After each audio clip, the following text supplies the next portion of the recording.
সকলকে শুভ সন্ধ্যা। মালদা জেলা পরিযায়ী শ্রমিক সংগঠনের পক্ষ থেকে আমি কামাল।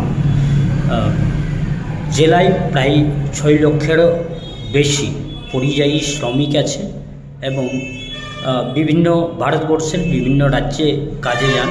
আমরা জানি যে আপনারা অধিকাংশ সময় বিদেশেই কাটাচ্ছেন এবং এই সমস্ত শ্রমিকদের কাছে আমরা আহ্বান জানাচ্ছি আমাদের 20শে এপ্রিল ব্রিগেড সমাবেশ।